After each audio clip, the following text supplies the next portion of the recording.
Thanks. All right, first of all, why are you here today? Oh, to help people understand that the banks aren't helping us stay in our houses. They won't work with us to keep our loans.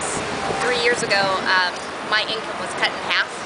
So before I'd even defaulted, I called my bank and I said, look, this is what's happening. My income is cut in half. Is there a way that you can work with me, maybe put me a lower payment for 3 years and just tack the remainder at the end of my loan? And they wouldn't. He said, no, you're paying perfect, that's fine. I said, yeah, but I won't be able to pay perfect after next month.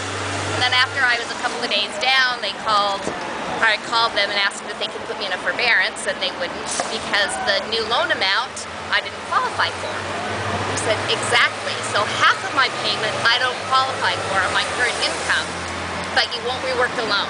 They said, no, I'll do that for you. Well, if I can't afford half of my payment, how am I going to afford the complete payment? They said, well, there's nothing we can do. So I had to go in foreclosure.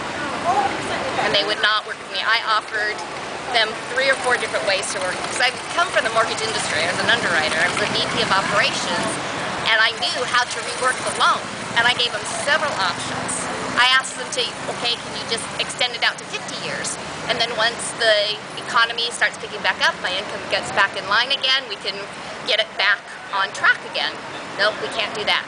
I gave them so many options over about an 8-month period. So they just didn't want to hear... No, and I could never talk to the same person. I could never get anybody's last name. I couldn't even get their extensions whenever I would call.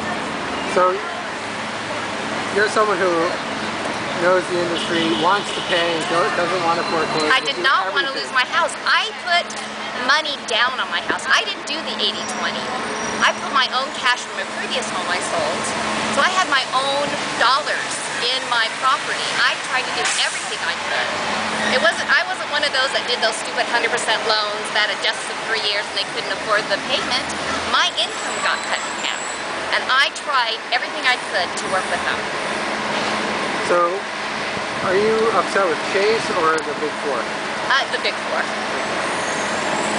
So you're just using Chase as an example tonight? Well, basically, they were one of my, because they buy and sell loans.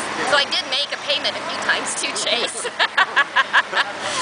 But, indirectly. Yeah, indirectly. They were my mortgage lender at one time, somewhere along the line. That and their inability to figure out how to use the taxpayers' money in this bailout to help people rework their loans.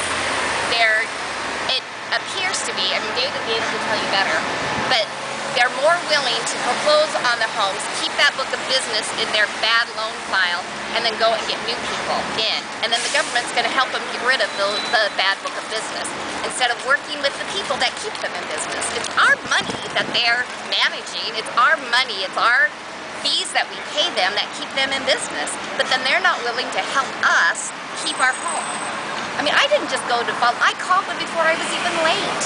I called them as soon as I knew that my income was being cut in half. So do you think,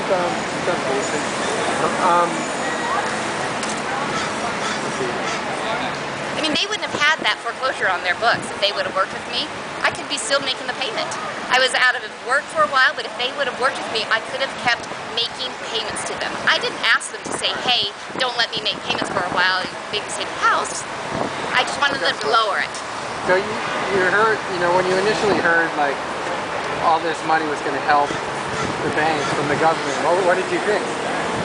Well, being my age, I knew it wasn't going to work, but of course, you have that hopeful side that they are going to come in and they're going to use that money to rework the loans that they are going on foreclosure, calling those people, doing short sales, doing something to help those people rework their loans at their new income or how they can keep up with stuff. Hey. I know she wants to go smell that dog stuff. I got it. Okay. I think we're good. Thank you very much. You bet. And hold on. Oh. What did you just say and spell your name again? I'd never said or spelt my name. That's what I was wondering if I did. It's Julie Nielsen. Okay. N-I-E.